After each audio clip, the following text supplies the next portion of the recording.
Bom dia, Fernando Freitas, bom dia a todos os técnicos, técnicas, e vamos dar início aí aos trabalhos. Temos aí 2 palestrantes. Fernando, você poderia apresentar aí o primeiro palestrante e eu apresento o Dr. Ruth Cassel, tá bom? Vamos combinar assim? Sem problema, Zé. De acordo. Então, vamos lá? Bom, pessoal, bom dia a todos e todas, aos técnicos do Judiciário, nosso encontro com o TEC. Sinto muito orgulhoso de mais uma vez estar no encontro. Nós teremos hoje, agora, a conjuntura e os impactos da reforma administrativa aos atuais técnicos judiciários do MPU. O primeiro convidado da gente é o Cacau Pereira, advogado com especialização em Direito Público, pesquisador do Instituto Brasileiro de Estudos e Políticas Sociais, o IBES. Um excelente quadro que vem dando participando de algumas atividades aí no serviço público, principalmente quando se trata do impacto da reforma administrativa no serviço público e na carreira dos servidores públicos. É isso, Zé, com você.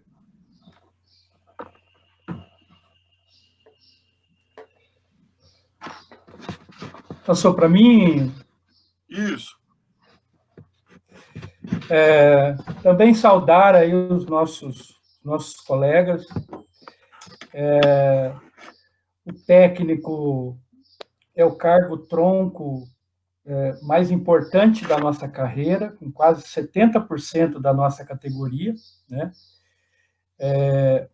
A direção discutiu a importância de fazer o encontro de técnicos ainda esse ano, por conta do Fórum Permanente de Carreira, e aí a gente agradece a comissão organizadora, o Charles, o Tiago, o Leopoldo, uma vez que foi um trabalho, uma correria para conseguir viabilizar esse Contec, né? O doutor Ruth Cassel dispensa apresentação, já é da casa, né? Advoga para vários sindicatos do Poder Judiciário Federal, do PJU, e tem um acúmulo na área administrativa ligada ao Poder Judiciário muito importante na nossa carreira, é alguém que sempre a gente recorre nesses momentos de debate com a categoria, né? Então, acho que a dinâmica é dar 20 minutos para cada um, né? E depois abrir o debate.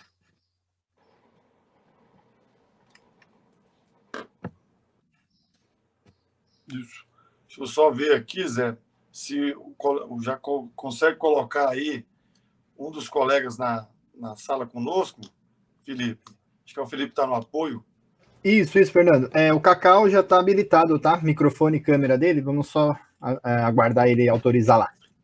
O pessoal está falando que a minha câmera está invertida, pessoal. Aqui está normal. Eu estou usando o normal das reuniões aqui. Aqui também eu estou visualizando normal. Eu peço só que essas pessoas tentam atualizar a página, para ver se não se normaliza. Mas aqui está normal.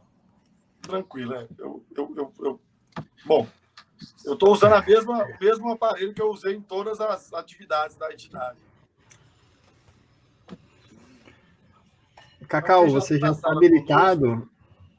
Se quiser ativar o seu microfone e câmera, por favor.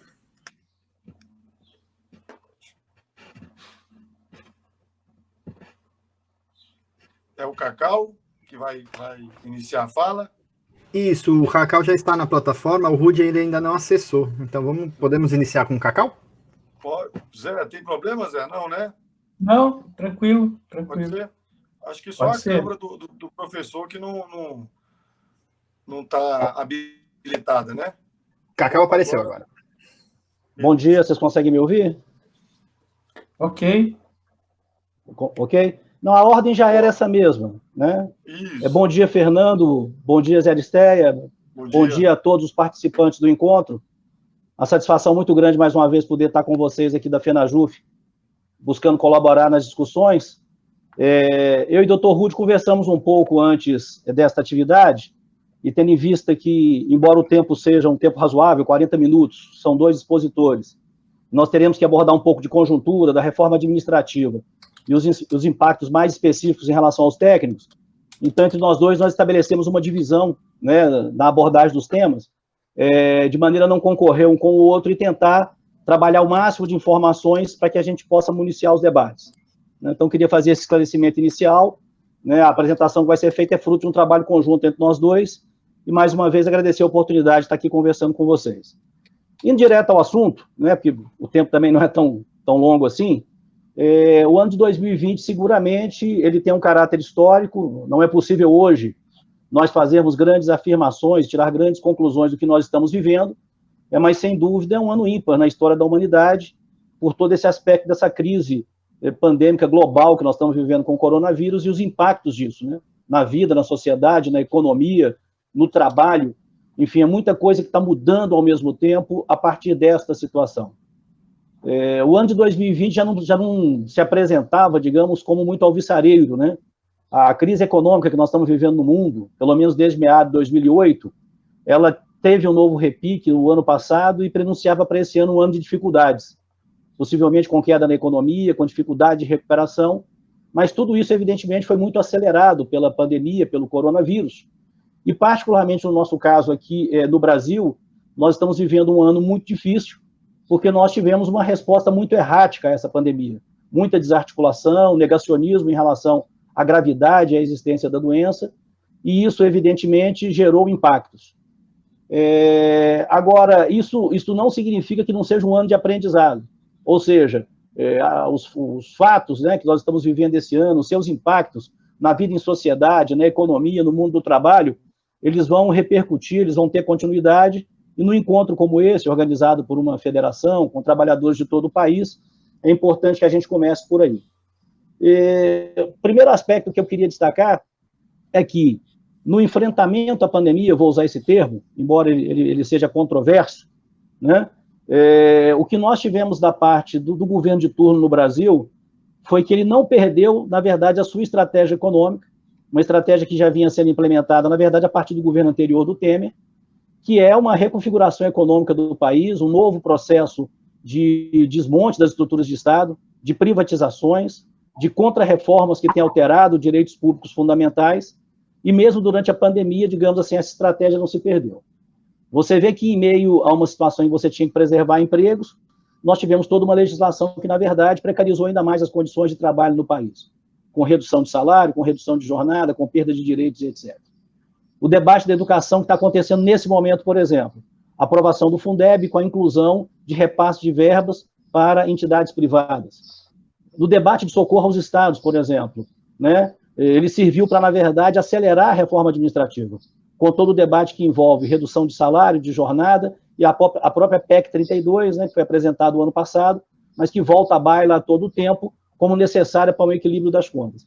Então, você vê que há uma resposta mais ou menos uníssona a todos os eventos políticos e econômicos que acontecem, o governo praticamente recorre ao mantra, que é essa ideia do Estado mínimo, do enxugamento do Estado, nessas políticas que nós temos chamado de neoliberais, e que tem impactado fortemente o Estado brasileiro, e particularmente em relação aos servidores, elas têm tido consequências muito, muito complicadas.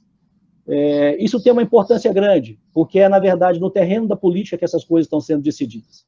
Não adianta nós fecharmos os olhos e imaginar que nós podemos ter um tratamento técnico, né, um tratamento imparcial em relação a essas questões. O tema da política, ele atravessa todas as decisões que são tomadas e não tem como ser de outra maneira. Possivelmente, os impactos econômicos do país que já foram grandes, muito desemprego, a recessão econômica, só não foram maiores pelo auxílio emergencial. Um auxílio que, na verdade, foi também combatido pelo governo, mas acabou servindo como uma espécie de um colchão, de um amortecedor social de conflitos aí. E a consequência principal que eu diria para nós, trabalhadores, e para as nossas entidades sindicais, é que foi um ano com muita dificuldade de mobilização, dada a necessidade do isolamento social, de preservar as vidas, né? A gente buscou saídas, um encontro como esse, dessa magnitude, dessa grandeza, tão bem organizado como eu estou vendo, é algo de se louvar. A gente também aprende com as crises, né? Acho que isso é um aspecto importante, mas o mais decisivo do ponto de vista dos trabalhadores e do funcionalismo público é que essa agenda de contrarreformas que está em andamento, e eu diria que o marco dela foi a emenda 95, do congelamento dos gastos, mas uma série de outras medidas, tivemos reforma da Previdência, reformas trabalhistas, ampliação da lei das terceirizações, enfim, tudo que vem afetando o nosso cotidiano no trabalho. Essa agenda de contrarreformas, ela segue com uma ampla base de apoio no Congresso. E a tramitação dessas reformas, ela só não avançou mais esse ano, justamente pelas disputas entre as elites dominantes do país. Reconfiguração do Congresso, as crises do governo, reaproximação agora com o Centrão, disputa com o presidente da Câmara. Isso está se refletindo agora, inclusive, né, no processo de sucessão dos presidentes da Câmara e do Senado. Então, um ano, acho, muito difícil para nós, trabalhadores, que a gente teve que se reinventar, sindicatos tiveram que buscar outras formas alternativas de mobilização, de maneira a buscar responder aos ataques que nós estamos vivendo. E é nesse marco que nós temos que compreender a PEC 32 da reforma administrativa. Ela é parte de um pacote mais amplo, né, que vem desde a ampliação da DRU, desde a emenda 95 do congelamento, passando pela lei das terceirizações e a legislação que afeta o serviço público, né, o Plano Mais Brasil, com as PECs 186, 187 e 188, ou seja, um conjunto de reformas, de propostas de emenda constitucional e de projetos que estão em tramitação no Congresso Nacional, que tratam de ponto eletrônico, de contrato de desempenho, que tratam de demissão de servidores, de redução de salário, enfim, a reforma tem que ser entendida dessa maneira, mas a PEC 32, em particular, ela galvaniza a atenção, ela chama a atenção, porque ela é um todo articulado, né, com uma determinada coerência que é apresentada. Mas ela tem esses antecedentes que têm que ser lembrados aqui agora, porque é mais ampla a reforma administrativa que está em curso do que a PEC 32. Eu, inclusive, tenho utilizado o termo reformas de Estado, que me parece que é um termo mais coerente, mais condizente com o que está acontecendo no Brasil. Nós não temos como isolar, né, o processo que afeta o serviço público e os servidores das demais reformas ou contra-reformas que estão em curso, porque elas têm uma articulação, elas têm uma visão de Estado. Né, e é essa visão de Estado que está presidindo, esse Estado mínimo, afastado das suas funções sociais, um Estado que amplia, né, seus tentáculos na repressão, mas se furta ao papel da fiscalização, da prestação de um bom serviço público, né, da educação, da saúde, da assistência social e outras áreas que são tão caras para uma população tão pobre como é a nossa. Então, o primeiro aspecto da PEC 32 é que ela propõe uma mudança estrutural nos serviços públicos, na relação do Estado com os seus servidores. Ela, na verdade, desmonta o regime jurídico herdado da Constituição de 88, que já passou por modificações, não é exatamente o mesmo. Né? A prestação do serviço público no Brasil já foi alargada a partir da emenda 19, em 1998, permitindo que entes não estatais prestem o serviço público, da mesma forma com as terceirizações, com as parcerias público-privadas, e aí a gente não tem como poupar nenhum governo. Todos os governos, desde o Collor, após a Constituição de 88, de alguma maneira, atacaram e desmantelaram, de alguma forma, a organização do serviço público no Brasil, e de alguma maneira trouxeram algum prejuízo aos servidores, às suas expectativas de carreira, né? Lamentavelmente isso foi assim, em graus diferentes, é verdade, mas isso não foi distinto. Agora, esta reforma, ela é muito profunda, porque ela, na verdade, propõe praticamente acabar e enterrar o regime que se herdou da Constituição, baseado no ingresso pelo serviço público, na aquisição da estabilidade após o estágio probatório, em regras de garantia de estabilidade, para que o servidor possa cumprir seu munus público, né, de ser um fiscal da população, de denunciar qualquer ato de improbidade, de corrupção, algo errado que ele veja no serviço público. Essa é a razão de ser da estabilidade, ela não é nenhum privilégio, ela é, digamos, uma norma republicana aplicada desde o final do século XIX em vários países do mundo, que começou a ser introduzida no Brasil a partir da década de 1930, e que, digamos assim, procura estabelecer essa imparcialidade, né, na relação entre o gestor público e os servidores, né, algo que é muito importante. Ela, praticamente, ela se propõe a acabar com isso, e um aspecto que eu acho que é importante a gente ressaltar aqui, que eu tenho colocado, é que não é uma reforma que está inspirada em resolver problemas que são reais que nós temos no serviço público. Nós não podemos também ser negacionistas e começar a advogar que o serviço público não tem problema, que não tem privilégios, que não tem desigualdades. Nós temos o problema de extrapolar o teto salarial, nós temos o problema de algumas vantagens, como o auxílio moradia que magistrados têm, né? Enfim, nós poderíamos discutir aqui uma série de temas importantes. Então, acho que um erro que nós não podemos cometer é negar que existem problemas e eles também são perceptíveis da população. Mas nós precisamos, nesse embate que nós estamos fazendo, praticamente enfrentar uma máquina de contra-propaganda que martela todos os dias que esse servidor comum, concursado, que lutou para entrar no serviço público, que é o representante ali na ponta do Estado, na relação com a população, que é fundamental num país com as mazelas econômicas e sociais que nós temos, que ele, digamos, ele é o responsável, né, que ele encarna esses problemas. Quando, na verdade, esse servidor é vítima. Ele tem sido vítima dos sucessivos cortes de verbas, cortes de orçamento, de uma política que, na verdade, limita a abrangência e a capacidade do Estado prover necessidades que a nossa população tem, né? Agora, eu acho que é errado, do nosso ponto de vista, negar que existam os problemas e não dialogar, porque nós precisamos ter a população do nosso lado. E a população é martelada há 30 anos, praticamente, desde a Constituição de 88, o governo Collor inaugurou isso, como se o servidor público fosse um privilegiado, como se o servidor público fosse um ente, né, que desceu aqui no nosso país, carregado de vantagens, né, fosse um privilegiado frente aos demais setores assalariados do país. Então, acho que os dois aspectos eles são importantes para equilibrar nesse debate que nós estamos fazendo. Mas, como eu dizia, essa reforma não está inspirada em medidas que possam resolver esses problemas. Ela, na verdade, é uma reforma que está inspirada em experiências que vêm sendo feitas em outros países, que vem aplicando também reformas de Estado importantes e mudanças na esfera administrativa, e ela, na verdade, importa modelos que, inclusive, já deram errado em outros países. O tema da carreira, por exemplo, ela se inspira naquilo que foi feito em Portugal, que liquidou com as várias carreiras que existiam e nivelou, digamos, em duas carreiras apenas, um carreirão para os técnicos e um carreirão para o nível superior, preservando alguns segmentos, como a educação, né, os professores têm uma carreira própria nacional. É importante levar em conta que Portugal é um país pequeno, uma população muito menor do que a nossa, né, bastante distinto da organização administrativa brasileira, mas o tema, por exemplo, da carreira está inspirado ali. Assim como o tema da aposentadoria, né, de não recontratar para cobrir os novos aposentados, que foi a regra 2-por-1, também lá em Portugal, essa reforma se inspira nisso. Um outro tema importante, né, a chamada entrada lateral no serviço público, que é essa questão que envolve os cargos de assessoramento e liderança, né, serão os cargos de chefia, se a reforma for aprovada. Ela está inspirada nesse modelo da entrada lateral, que foi aplicado na Inglaterra, em que no concurso público não se respeita entrar no início da carreira e ir se desenvolvendo. Até porque a reforma ela tem essa inspiração de não permitir progressão pelo tempo, só por avaliação de desempenho que vai ser discricionária, na mão justamente desses cargos de assessoramento e liderança. Da reforma francesa, eles copiaram os contratos de gestão de desempenho, né, que é uma coisa que entra com muita força nessa proposta de reforma, possibilitando quebrar a estabilidade e, inclusive, exonerar o servidor público. E o tema da cessão dos equipamentos públicos, isso é copiado da reforma espanhola, e que foi uma coisa dramática agora na pandemia do coronavírus. A Espanha teve que renacionalizar, vamos dizer assim, ela teve que reestatizar equipamentos públicos da área de saúde, porque o setor privado não conseguia dar conta de, na pandemia, atender a população como precisava.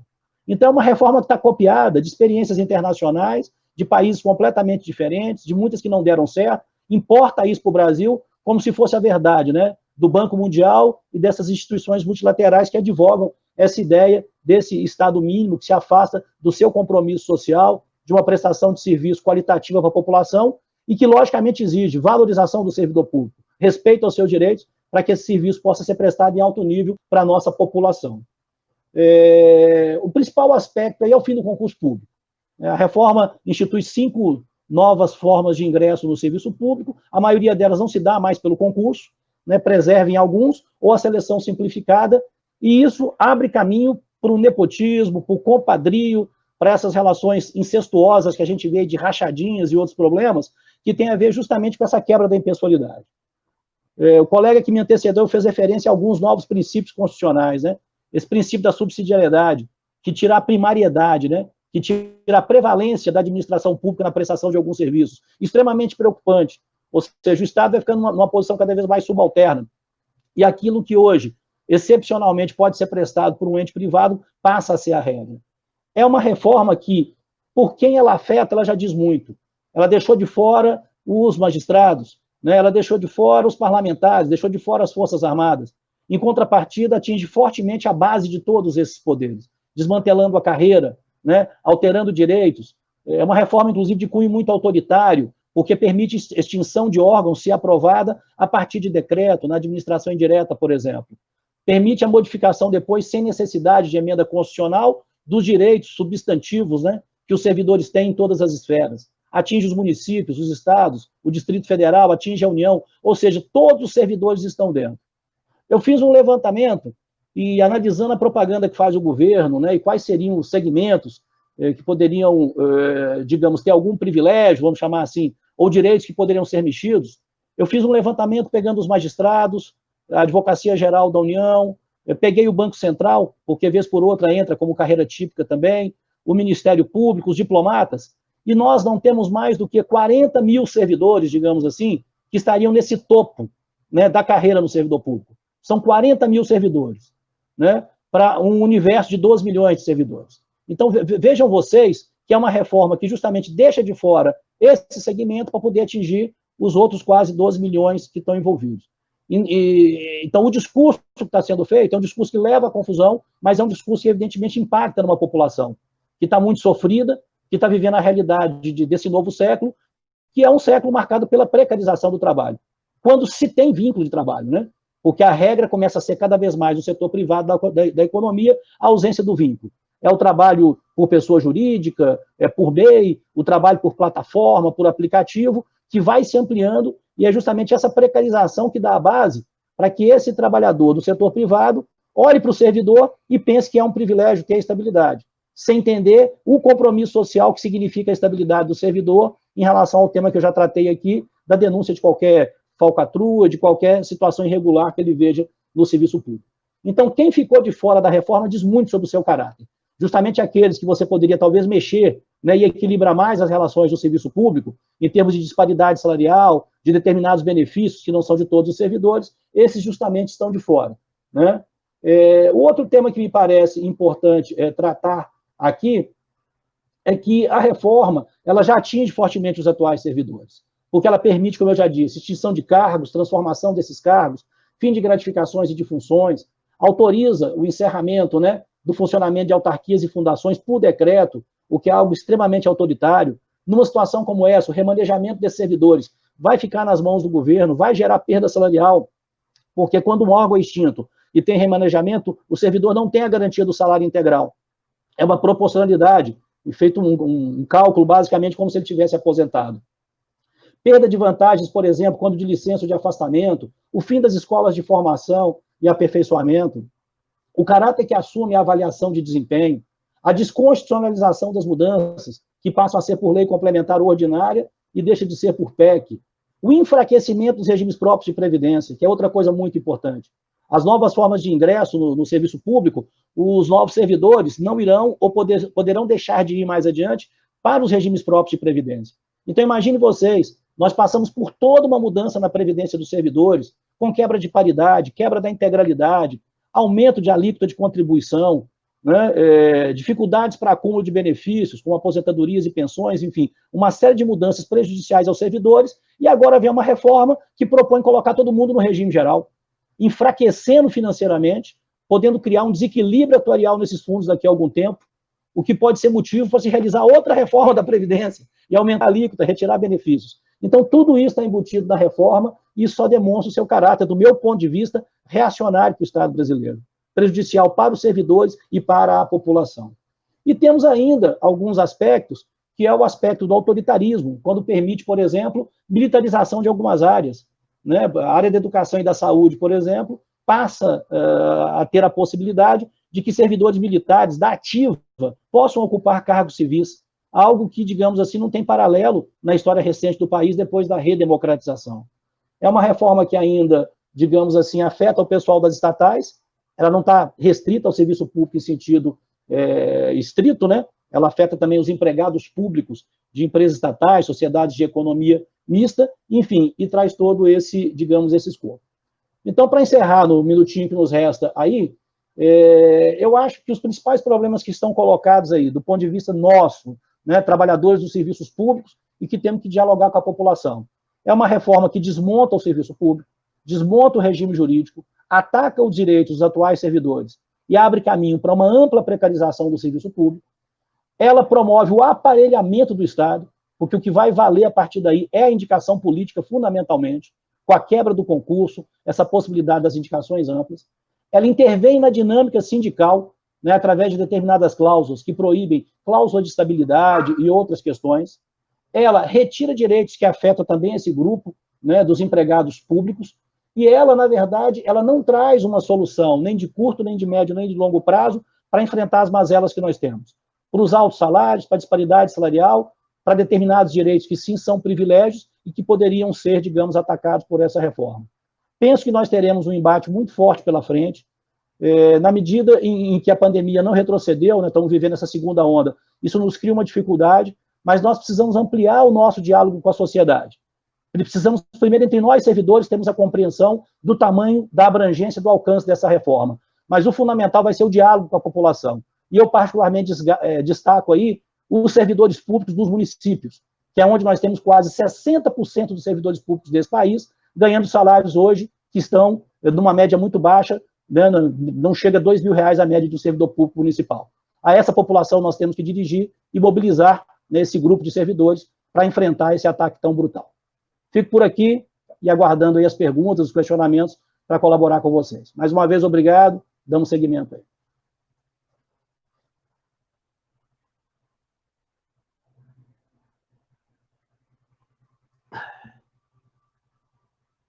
Acho que seu som está desligado. Zé Aristeia?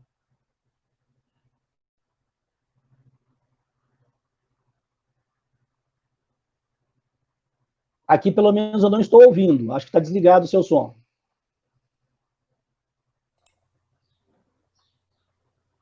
Acho que agora... Agora obrigado, sim. Cacau, pela sua brilhante exposição aí, né? Deu um quadro da conjuntura bem negativo, mas é a realidade que a gente está vivendo nesse momento, né?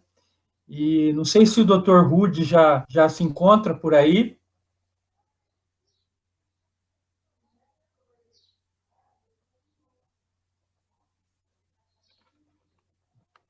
Ele ainda não acessou a plataforma.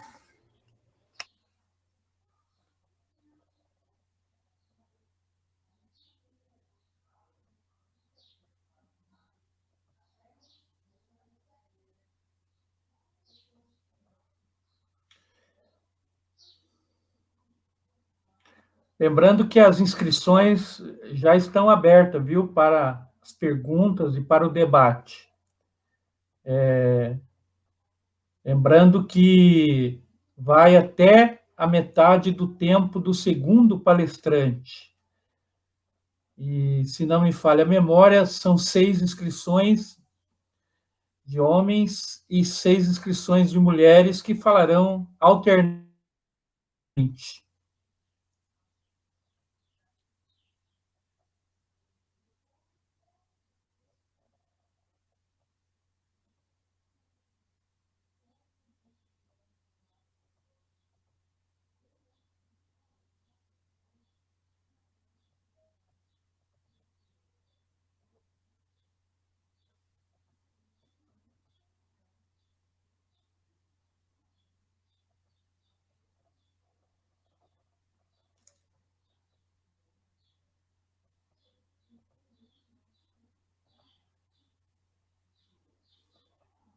A Rosana está colocando uma questão de ordem aí sobre o número de inscrições na palestra da Vera.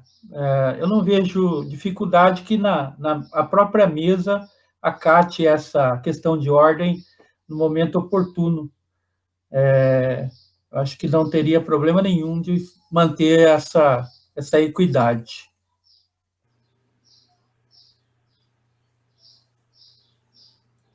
Ô Zé, enquanto o doutor Rude não entra, não sei se há problema, se a comissão conseguiu entrar em contato, eu estou vendo aqui, Patrícia pediu aqui uns minutos. Seria conveniente, então, a gente passar o doutor ao professor aí algumas perguntas já, para a gente poder otimizar o tempo? Acho que já entraram perguntas aí pelo chat, né? Pelo chat, né? Poderia aproveitar aí. Não sei se você chegou a ler aí, Cacau. Tem uma pergunta aqui do Cláudio Bulhões.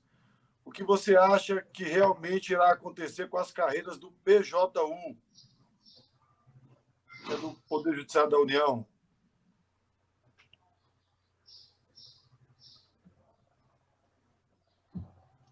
Entramos já nessa fase? Eu combinei aqui com a Aristeia, que é o colega de mesa, Sim. que enquanto o doutor Rude não consegue entrar, ele está tendo uma dificuldade aqui, mas a gente já está em contato com ele, a gente já pode antecipar algumas perguntas para o senhor, a fim de antecipar e otimizar o nosso tempo aqui. Se o senhor concordar, é claro, também, né? Não tem problema. Nós podemos comentar, só alertando o que eu falei no início, eu estabeleci com o Dr. Rude uma certa divisão de tarefas, e inclusive a exposição dele está bastante concentrada na análise da situação dos técnicos, entendeu? Então, posso até responder. Eu não queria invadir, digamos assim, a área de divisão que eu fiz com ele, né, que foi combinado, mas se nós estamos com esse problema técnico, eu posso fazer alguns comentários, sim, entendeu? Não é um problema, né, mas preservando o acordo que eu fiz com ele, né, de condução dos trabalhos. Fernando, desculpa interromper, o Dr. Rude ele entrou na sala agora. Não, então eu vou pular o seguinte, eu vou deixar essa pergunta do Bulhões aí, porque é uma pergunta realmente direta ao tempo do Dr. Rude, e passar a pergunta do Fagner aqui. Cacau, a PEC emergencial ficou para o ano que vem, aparentemente, mas por que o relatório não ficou ao gosto de Paulo Guedes, né? Qual a perspectiva de retomar o corte de salários e de jornada na discussão em fevereiro? É a pergunta do companheiro Fagner. Perfeito. Acho que o primeiro aspecto que nós temos que levar em conta é que há uma intensa disputa neste momento no interior do Congresso Nacional, que tem a ver justamente com a mudança na direção das casas legislativas, né, da Câmara e do Senado, e isso, de certa forma, eu diria, entre aspas, nos favoreceu, porque isso, de certa forma, travou a tramitação de uma série de projetos. Isso foi apresentado várias vezes como possibilidade, é uma pressão grande do governo, particularmente o tema da redução de salários e de jornada, que está na PEC 186, que foi jogada para o ano que vem, mas também está na PEC 188, então nós temos duas PECs que trazem essa possibilidade, né, ter uma relevância grande, porque essa foi, na verdade, a primeira medida que o Paulo Guedes alinhavou, quando ele apresentou lá atrás o Plano Mais Brasil, né, com 3 PECs, incluindo aí a questão do Pacto Federativo e dos fundos públicos, né, envolvidos nas outras PECs, buscando justamente viabilizar condições para dar seguimento a um ajuste fiscal muito duro que vem tendo, dessa vez, digamos, jogando nas costas dos servidores a possibilidade dessa redução de gasto do Estado, né? Então, o que ocorre nesse momento é isso, o relator é do MDB, né, o MDB, de certa forma, pelo peso da sua bancada, é uma bancada cobiçada para algum acordo, seja com o Lira, né, que nesse momento é o candidato do governo, ou com algum candidato que o Rodrigo Maia venha a lançar, que são os 2 principais blocos que nesse momento estão em disputa no interior da Câmara. Desse ponto de vista, não são 2 blocos que guardam identidade conosco, com a Frente Parlamentar Mista em Defesa do Serviço Público, né? São 2 blocos que majoritariamente, digamos assim, têm posições pró-reforma, majoritariamente. O bloco que hoje não está a favor da reforma decididamente, está mais no campo da oposição, e que tem alguma coisa em torno de 130 votos nesse momento, então é uma votação pequena para barrar uma emenda constitucional, mas o fato que tenha sido jogado para o ano que vem, ele nos favorece, ele nos ajuda, nos dá tempo para o debate, né, para que a gente possa seguir. O que está acontecendo hoje é que, para além dos problemas econômicos que o país está vivendo, há uma profunda desconfiança dos agentes econômicos na capacidade do governo de gerir a crise, seja a crise sanitária, seja a crise econômica. Então, medidas que, embora sejam, digamos, consensuais ou amplamente majoritárias, digamos assim, no Congresso Nacional, entre as elites econômicas, o grande empresariado do país, elas não são aprovadas não porque há desacordo, digamos assim, com o conteúdo delas, mas porque há uma profunda desconfiança da capacidade desse governo de gerir isso com equilíbrio. O governo ele tem tido essa característica de fomentar muitas crises. Ele passou até por um tempo agora um pouco mais comedido, né, dosando um pouco as declarações, mas sempre que vem, isso gera abalos, gera problema. O tema da vacina agora está sendo mais um, mas do nosso ponto de vista, atrasar a tramitação é importante, jogar para o ano que vem, tem a ver mais com essa disputa interna que está acontecendo e que nós devemos explorar. Nós não podemos abdicar também de participar desse jogo, porque, em última instância, a votação vai ser no Congresso. A pressão das ruas ela sempre é importante, o papel do sindicato sempre é fundamental, mas tem uma arena decisória que é o Congresso, né? Então, nós temos que ter aí, digamos, uma combinação nas pressões que a gente realiza.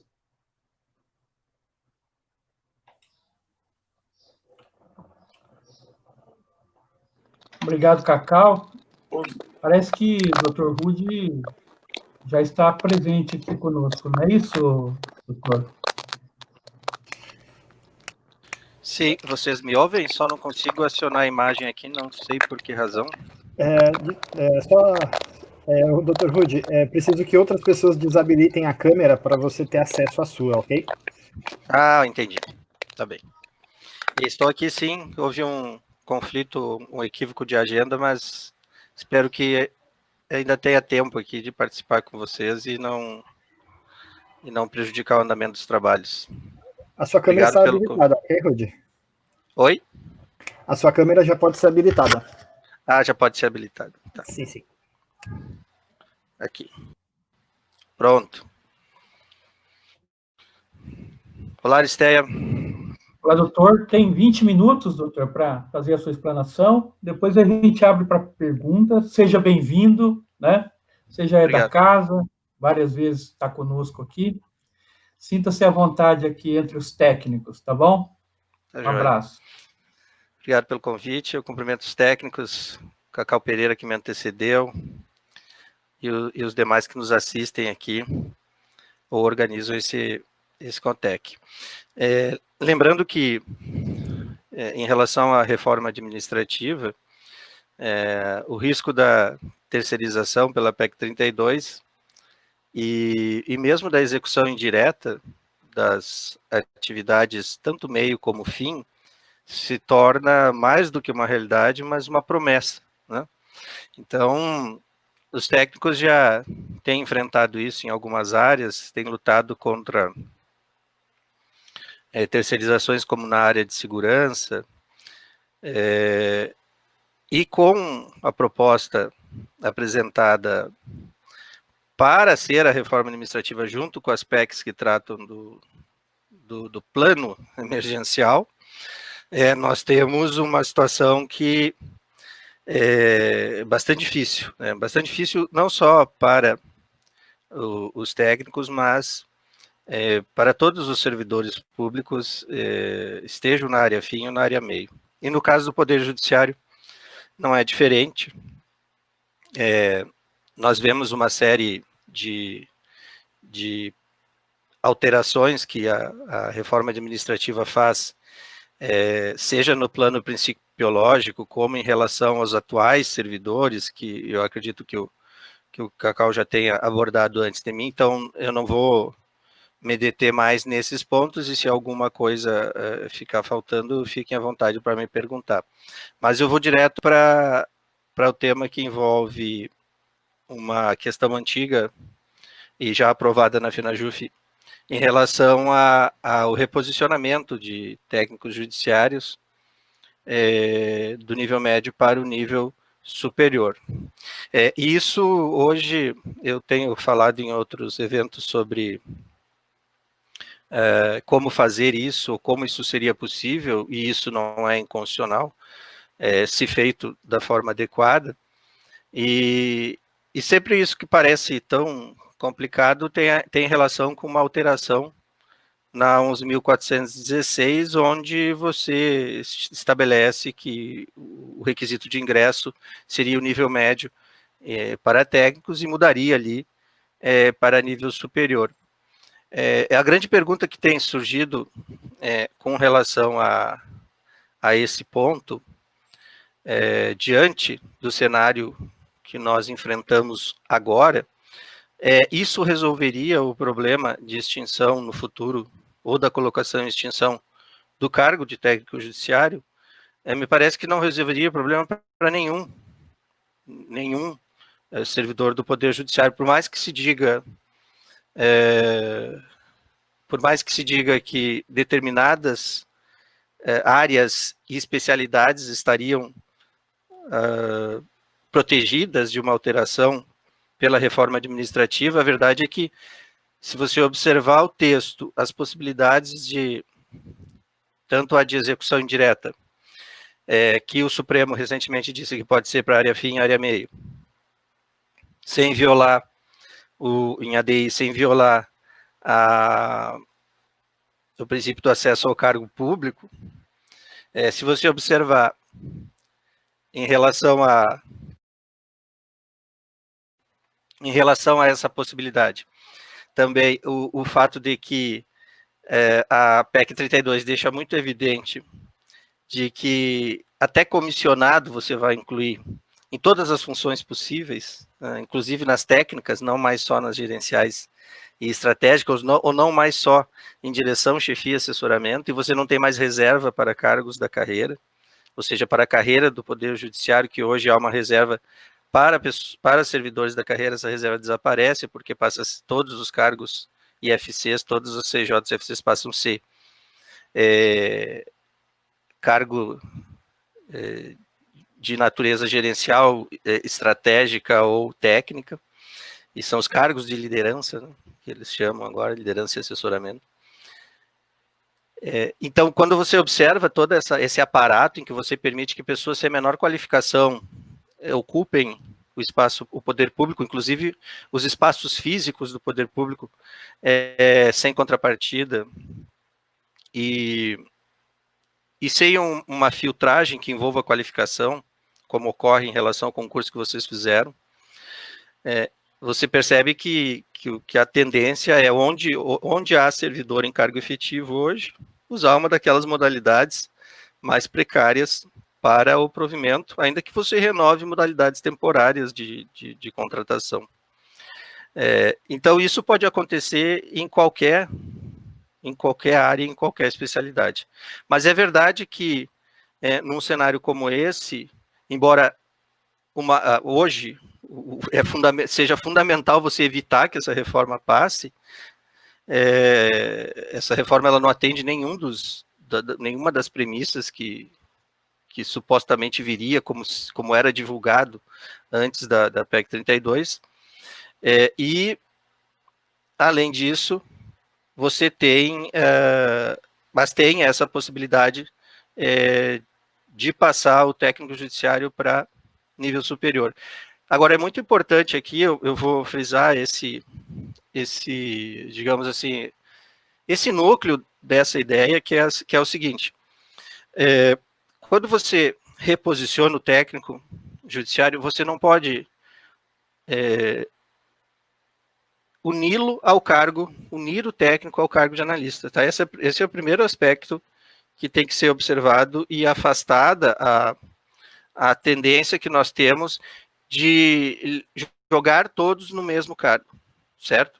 Então, qualquer iniciativa que trate de reposicionamento de técnico judiciário para nível superior deve partir daqueles modelos do Supremo que vieram com a ADI 4303, agora, mais recentemente, outras ações diretas trataram de temas semelhantes, e a ADI 4303 foi que tratou dos técnicos judiciários justamente reposicionado para nível superior num dos estados do norte.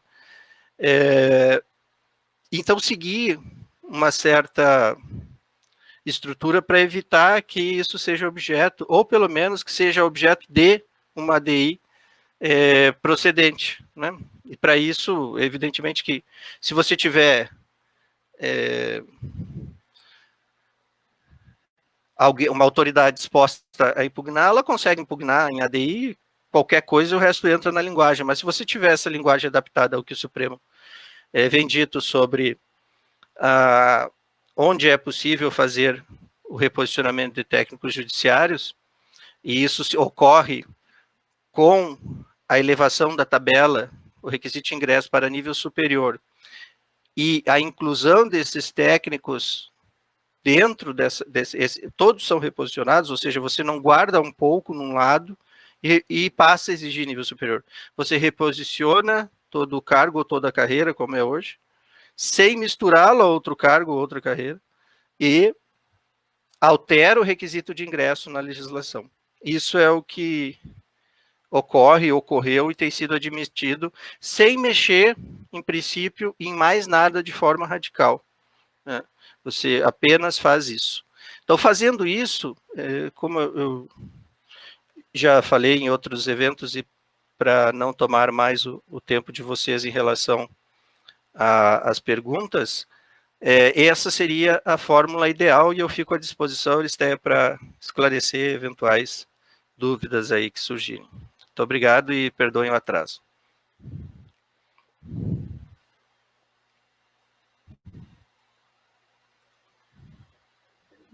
Obrigado, doutor Rude. consultar o Rodney, porque eu acho que já encerrou os prazos encerraram os prazos de inscrições. Ou ainda não? Que aí a gente tem que habilitar os inscritos a começar as perguntas. Tem uma pergunta, doutor, que veio aqui pelo chat, e na nossa avaliação com o Cacau, avaliamos que isso estava na esfera da sua palestra. Ô Zé. Queria fazer essa pergunta aqui, não sei se o Fernando Freitas tem ela aí, Fernando, fazer aquela pergunta que estava no chat para o doutor Rude, Sim. Enquanto finaliza aí o prazo de inscrições. Você me escuta, Zé? Aquela pergunta que estava no chat, que nós íamos fazer para o Cacau, mas ela era direcionada ao doutor Rude, ou pelo menos ao que o Cacau combinou com o doutor Rude sobre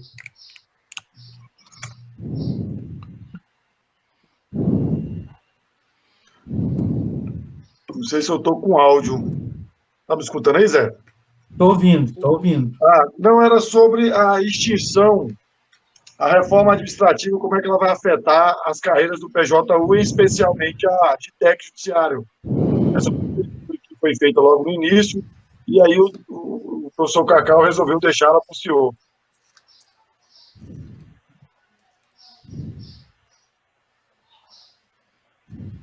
A pergunta é, o que você acha que realmente vai acontecer com as carreiras do PJU? Pergunta do Cláudio Bulhões.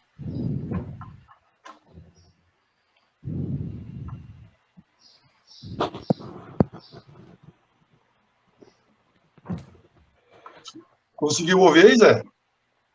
Eu ouvi, o doutor Rude ouviu? Será que...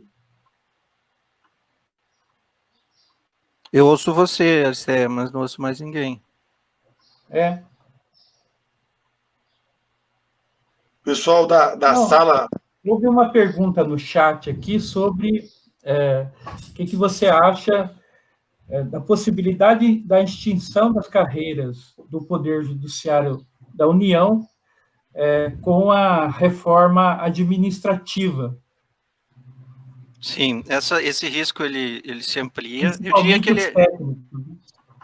Sim, esse risco com a reforma ele se amplia para praticamente todas as atividades que não forem consideradas atividades exclusivas de Estado, né? Ou carreiras, ou não mais carreiras, né, típicas de Estado, mas cargos típicos de Estado, que é o que a reforma adota. Eu não tenho dúvida que, a médio prazo, a médio ou curto prazo, dependendo, todas as carreiras públicas serão substituídas por modalidades precárias de desenvolvimento daquelas funções na área meio e na área fim. Mas, tratando disso por etapas, é claro que os técnicos virão primeiro, né? Isso não... se você observar o que pode ser objeto de terceirização, não só, eu diria que a curto prazo os técnicos e a médio prazo, inclusive analistas, oficiais de justiça, todos vão entrar no mesmo barco. Nós já temos um projeto de lei aí repassando uma parte das funções dos oficiais de justiça para cartórios privados, né, para tabeliões privados. Projeto que já está em andamento, sem precisar nem da reforma administrativa. E imagine com essa reforma aprovada a festa que será. E não é nenhuma festa de mérito, né? Porque todos os contornos da reforma permite que você aproprie de maneira com os mais próximos os seus correligionários, ou seus partidários, ou aqueles a quem você quer que estejam mais próximos, permite que você faça isso no futuro. E certamente os técnicos virão na frente, mas se a reforma passar, a vez dos analistas, se não vier junto, virá logo em seguida. A definição de cargo típico de Estado, ela depende de lei complementar, então não há garantia que este ou aquele, nós não temos hoje uma definição no país do que é cargo típico de Estado, para além de uma previsão geral, se não me engano, no artigo 146 da Constituição, e em uma lei federal que trata das parcerias público-privada e diz quais funções não seriam objeto da parceria, né? E aí parece que indiretamente define o que seria a carreira típica. Mas o cargo típico de Estado, ele não tem uma definição, e essa definição, na forma da reforma, ainda virá. Então, não sabe nem se os que lá estão hoje permanecerão nessa definição, Aristéia, Zé. Obrigado, Rudy. Chegou uma pergunta aqui para a mesa, direcionada no meu nome, mas eu queria repassar para o Cacau. Não sei se o Cacau tem uma noção de quantos votos favoráveis à reforma administrativa teria hoje no Congresso Nacional. Você teria uma ideia desse quadro, tirando aí em torno de 130 deputados que são da oposição, quantos mais ainda conseguiríamos capitanear para se opor à reforma administrativa? Está ouvindo, Cacau? Vocês me ouvem, né? É porque a gente fica entrando e saindo da sala, acho que tem um limite, né, de pessoas que podem participar, né? Não, então, o DIAP fez uma enquete, mas ela foi feita ainda no primeiro semestre desse ano, então, logicamente, ela está sujeita a flutuações.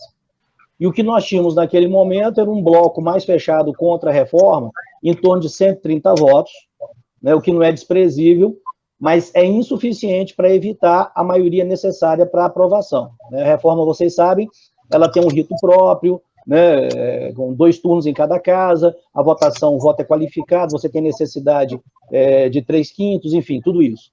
E estava muito próximo da votação necessária quem declarava naquele momento genericamente ser a favor da reforma. Só que a pesquisa que o DIAP fez, ela foi uma pesquisa muito interessante, inteligente, porque depois ela decompunha, entendeu? E conforme você ia concretizando as perguntas, esse percentual de apoio ia caindo. Então, qual foi a conclusão que chegou àquele momento? Que sequer os parlamentares tinham noção exatamente do que era a reforma administrativa. Eles apresentavam um apoio genérico, quando perguntava só a favor, mas conforme você aprofundava no que estava colocado, os parlamentares tinham dificuldade de saber, né? Agora, foi uma pesquisa feita no primeiro semestre ainda, logicamente, nós tivemos o restante do ano aí, em que a tramitação ficou, de certa forma, travada, por conta dos entreveros internos, a briga do Maia com o governo, essa coisa toda, com o Guedes, né? Então, isso, de certa forma, permitiu prolongar no tempo que a reforma não andasse. Então, eu diria que é um cenário que está em aberto, né? Foi feita, por exemplo, uma pergunta especificamente sobre quebra da estabilidade para os servidores públicos. E nessa pergunta, 55% dos parlamentares se colocaram contra, né? E esse é um dos pilares da reforma. Então, você vê que há, inclusive, da parte dos parlamentares, um entendimento relativo, né, do que de fato está embutido ali. Então, é uma guerra que está em aberto, é uma luta que está em aberto. A gente tem que trabalhar aí fortemente para poder evitar uma correlação de forças que, nesse momento, é muito adversa, né, mas não é segura também da parte do governo. O professor Cacau encontra aí com conexão com a gente. Pessoal, pedir a paciência de todos, né? Nem todos os locais têm uma boa conexão, seja em razão do Estado, ou seja em razão de condições temporais, mas a gente vai tentando vencer esse desafio de tecnologia, né? Vamos ver se o professor... Olá, professor, conexão bem conosco? Sim, estamos na linha. Ok, então. Bem. Então, a gente teve algumas intervenções, professor, principalmente no que tange aí a reforma administrativa e o desafio de manter a carreira, de não manter a questão da extinção dos cargos públicos em razão, inclusive, do próprio. O senhor fica à vontade aí. Não sei se o senhor fez seus apontamentos aí, mas qualquer coisa a gente fez um aqui paralelo, a gente vai dialogando. Não, se faltar alguma coisa, me corrige, mas a gente anotou aqui. Ele vai ter 10 minutos e aí também, ao final, já faz as suas considerações finais, é isso? Ou vamos abrir um novo tempo depois? Eu acho que já pode fazer no próprio tema, Zé. Se for consenso entre a mesa. Tudo bem, Cacau? Fazer, ao final, já fazer as considerações finais, tá bom? Sim, nós estamos um pouco fora do horário, né? Tá certo. Exatamente. Perfeito, gente. Os temas são muitos, então eu vou rapidamente aqui pontuar aqueles que me parecem estão ligados à temática mais geral, a análise da conjuntura e a reforma, deixando as questões mais específicas, conforme eu combinei com o Dr. Rude. Sobre o tema do assédio moral, acho que a preocupação ela é mais do que legítima, porque a reforma ela embute um risco de institucionalização maior do que tem hoje do assédio moral. O assédio moral já virou, de certa forma, estratégia de gestão no serviço público. E, particularmente, no Poder Judiciário, com os programas de metas e de produtividade, é uma praga que está instalada já há muito tempo e a gente tem denúncias e situações que perpassam o cotidiano da categoria regularmente. Por que eu digo que tem o risco da institucionalização? Pela regra de avaliação de desempenho que está prevista, né, digamos assim, na reforma administrativa. Não há previsão de órgão colegiado, o que é algo muito preocupante. E o peso que é dado aos cargos de liderança e assessoramento faz com que repouse na mão, né, dessas pessoas a avaliação e o risco da exoneração. Então, é um tema bastante pertinente que foi levantado, que exacerba, né, que acelera uma tendência que já é presente no serviço público e no judiciário em particular. Sobre o tema da carreira, né, que é um tema central, mas vai ser mais desenvolvido pelo Dr. Rude. O aspecto geral que eu quero destacar é que nós temos, de um lado, um ataque indireto à carreira, na medida em que a extinção de cargos, de funções e de órgãos está prevista de maneira, digamos, simplificada, né? O segundo aspecto diz respeito ao desestímulo à carreira, na medida em que os cargos de liderança e assessoramento que vão ocupar as funções gratificadas e comissionadas. Então, isso é um tema muito sério. Qualquer resquício de democracia interna, de organização que envolva a coletividade no serviço público cai por terra com a reforma, né? E esse desestímulo é algo que está muito presente, para além dessa sobrevalorização dos cargos de liderança e assessoramento, que é acabar com a impessoalidade no serviço público. O pouco que nós temos hoje, a reforma, na verdade, derruba, né, dando um peso a esses cargos bastante grande em relação ao que é a realidade atual. Foi também tratado o tema da Previdência, né? E o tema da Previdência é, para mim, um tema central, e talvez esteja faltando da parte do movimento sindical um pouco mais de acompanhamento disso. Como essa é uma área de estudo minha, né, a Previdência Complementar em particular, e a gente trabalha com isso há muito tempo, para mim está bastante evidente que tem uma estratégia embutida de enfraquecimento dos regimes próprios de previdência, de tal maneira que nós vamos ter, num curto espaço de tempo, desequilíbrio atuarial e vamos ser obrigados a rediscutir as regras dos regimes próprios. Porque essa previsão de entrada direta no regime geral ou de migração depois de um tempo, e inclusive a possibilidade de que em até 2 anos os entes possam determinar que todos os novos vínculos vão para o regime geral de previdência, isso é uma previsão que está na PEC, ela coloca os regimes próprios numa alça de mira.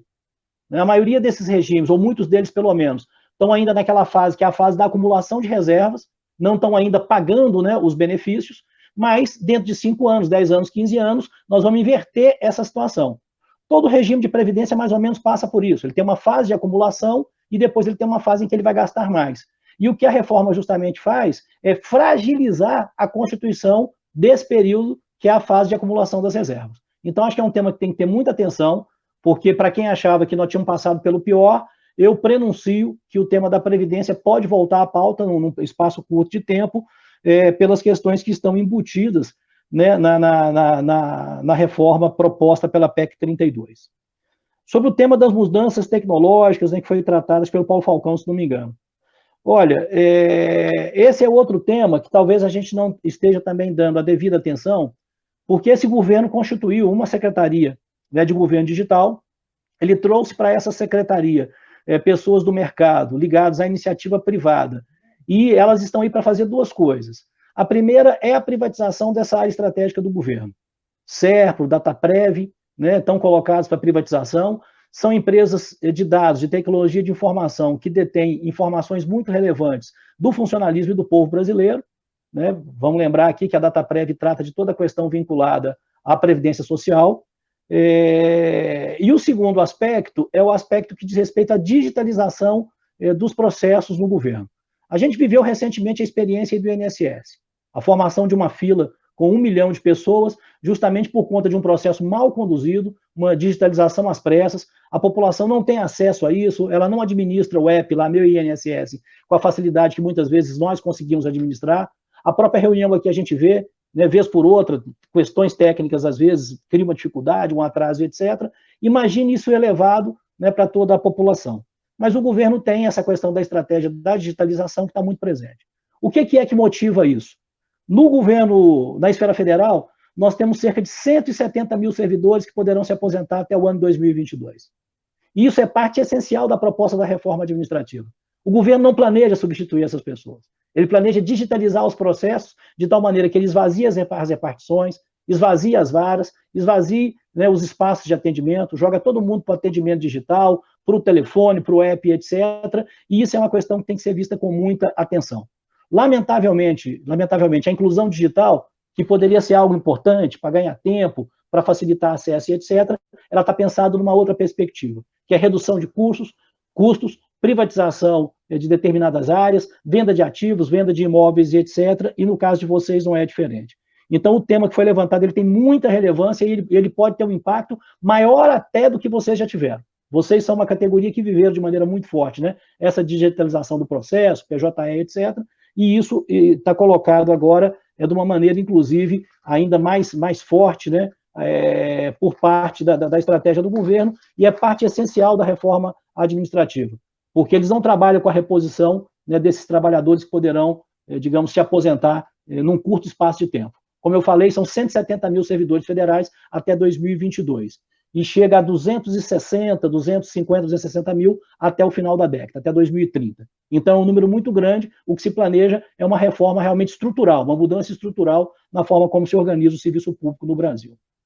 Sobre o tema das carreiras típicas de Estado, eu acho que a pior coisa que pode acontecer é a gente começar a baralhar saídas individuais nesse momento, imaginando que determinados segmentos poderão se socorrer nesse guarda-chuva das carreiras típicas de Estado, que é algo que não está definido, o Dr. Rudy já abordou, depende de uma lei complementar para definir o que é isso, mas nós temos construções doutrinárias do direito que tratam um pouco o que é isso, né? Tem a ver com outro período, com outra fase do direito extremamente liberal, em que as funções típicas de Estado, elas estavam ligadas, em geral, à justiça, à emissão da moeda, à diplomacia, né, à relação entre os estados, ao fisco, enfim. Essas são as funções que historicamente, digamos assim, elas estão relacionadas ao que seriam as funções típicas do Estado, aquelas que o Estado não pode fazer, ele não pode abrir mão, né? O monopólio da moeda, da diplomacia, da guerra, né, através do exército e etc.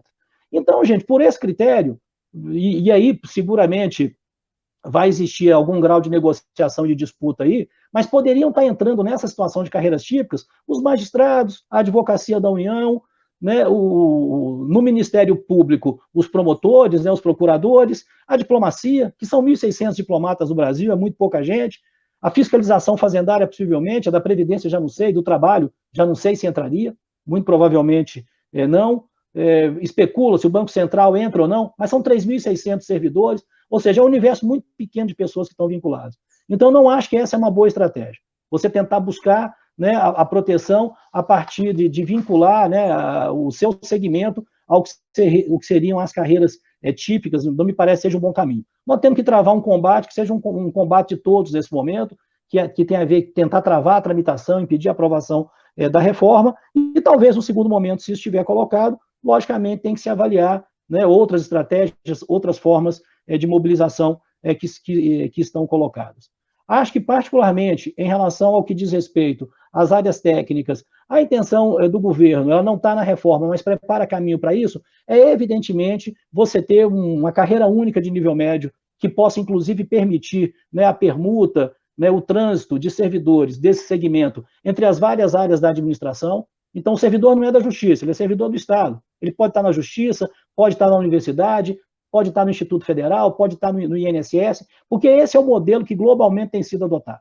É isso que tem sido feito em outros segmentos, acabar com a perspectiva da progressão por tempo de serviço, e a progressão ser por mérito, né, e vinculada a uma avaliação de desempenho que está claro na proposta. É uma avaliação discricionária, controlada por esses cargos de liderança e assessoramento, Ou seja, por onde a gente olhe, nós não vemos um aspecto positivo na reforma do ponto de vista da população e dos servidores públicos. Então, acho que esse é o enquadramento que nós temos que ter de imediato. O que não significa que a gente não acompanhe, que tenha estratégias em relação à tramitação, isso tem que ser pensado, mas por hora é o que nós temos e nós não podemos fugir da realidade. Nós não podemos tentar criar um mundo paralelo, entendeu? Como uma reforma que seja menos nociva, porque, infelizmente, essa é a reforma que está colocada. Essa é a reforma que está sendo trabalhada e é essa reforma que nós estamos enfrentando. Bom, meu tempo está esgotando, gente. Eu agradeço a participação. É sempre uma satisfação muito grande estar com vocês. A gente já tem aí alguns trabalhos que a gente realiza com algumas entidades dos estados, né? Já fizemos também algumas atividades com a FENAJUF, algumas lives, etc. E a gente deixa aí o nosso abraço, o desejo de um ótimo encontro e que vocês possam afinar da melhor maneira possível a estratégia de mobilização aí dos técnicos, né? O debate do nível superior, que é tão importante. Muito obrigado, viu? Desejo boa sorte a todos aí e um ótimo encontro. Obrigado, professor Cacau, pelas respostas e esclarecimentos. A gente agradece sempre a sua disponibilidade de estar nos eventos aqui conosco na FENAJUF, das entidades também de base. Fica nosso registro e agradecimento aí à sua brilhante explanação e às suas intervenções aqui nas respostas. A gente agradece muito a participação do senhor.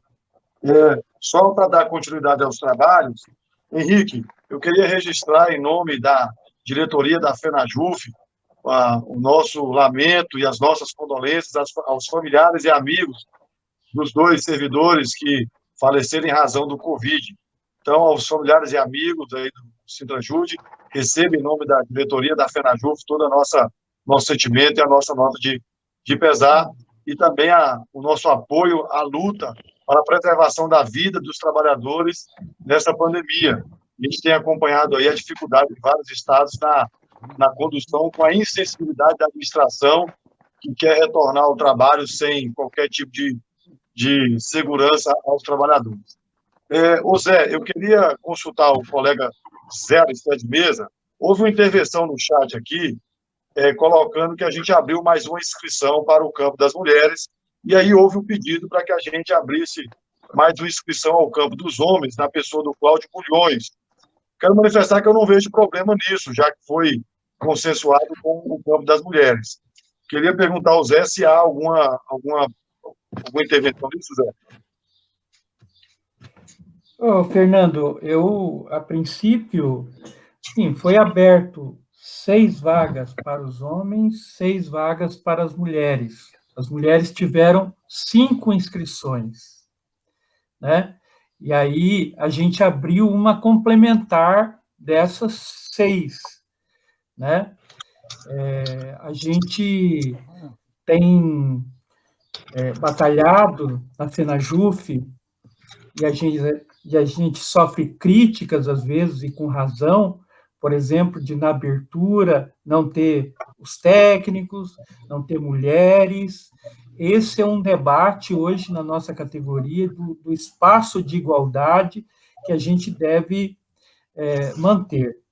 Então, eu manteria, né, as 6 inscrições masculinas e 6 inscrições de mulheres. Esse é o meu posicionamento, até porque virão outras mesas e a gente precisa também colaborar com a condução dos trabalhos para isso.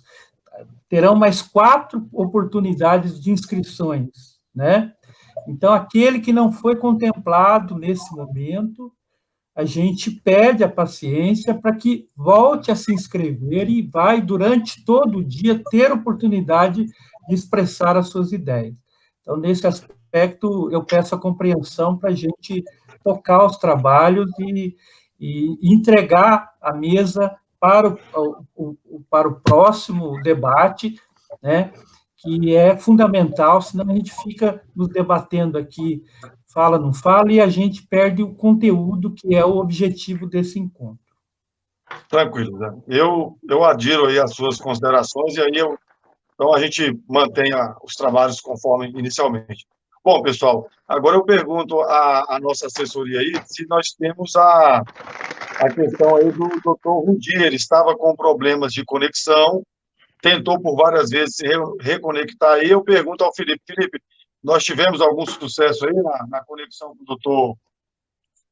doutor? na plataforma. Parece que teve algum problema na internet dele e ele não consegue reconectar. Vamos ver. Tá me escutando, Fernando? Eu estou escutando. Tá escutando? Então, é só para frisar, o Dr. Rudi, ele teve um problema na conexão na residência dele, então parece que ele não vai conseguir acessar. Ok.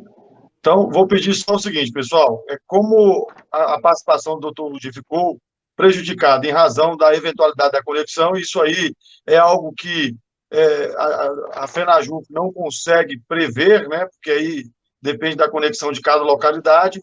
Nós vamos, então, eu vou pedir para que a nossa assessoria encaminhe todos os questionamentos feitos pela plenária, né, ao doutor, para que ele possa responder, inclusive respondendo a quem foi perguntado, né? E respondendo a todo mundo aí no WhatsApp, porque às vezes a pergunta de um delegado ele é interessante a todos, ok, pessoal? Esse é o encaminhamento possível agora. E a gente, então, passaria aqui ao professor Cacau para 2 minutos para suas considerações finais, ao professor Cacau, e aí passaria para a próxima intervenção, para a próxima mesa, ok? Pode ser assim, Zé? Tem acordo, Fernando. Ok. Então, professor Cacau, 2 minutos para as considerações finais do senhor. Não, Fernando, mais uma vez, né? Imaginei que no ponto anterior tinha encerrado, né? Já até fiz o agradecimento, mas primeiro, parabenizar vocês pela iniciativa. Eu sei que esse é um tema complexo, é um tema caro, né? No interior do judiciário. Tive a oportunidade de acompanhar isso há coisa de uns 8 a 10 anos atrás, quando participei da assessoria jurídica do Citraeng aqui em Minas, né? E sei que é um tema que persegue, não é um debate simples, né? Suscita paixões, inclusive, do interior da própria categoria, mas que me parece que é uma pauta justa, né? Então, quero externar minha opinião sobre o tema mais específico dos técnicos que está colocado e desejar que vocês possam avançar. Queria aproveitar, então, na medida em que nós estamos ainda com um tempinho, um minutinho, né, para que eu possa encerrar, para chamar a atenção de que essa reforma administrativa, embora a gente concentre o debate, evidentemente, numa plateia que é de servidores públicos, nos aspectos que tocam mais diretamente a vocês, que estão na administração direta do Estado, né, ligada aos poderes, etc. e tal, ela é uma reforma que tem profundas implicações e modificações no que diz respeito a uma perspectiva de Estado no Brasil. Logicamente que o caráter mais geral do Estado está determinado pelas forças econômicas que o controlam, a gente sabe disso, mas logicamente que faz muita diferença um Estado mais ou menos intervencionista, mais ou menos provedor de direitos, mais ou menos atento, né, a um papel social em diversas áreas. E acho que o risco histórico que nós estamos correndo é muito grande.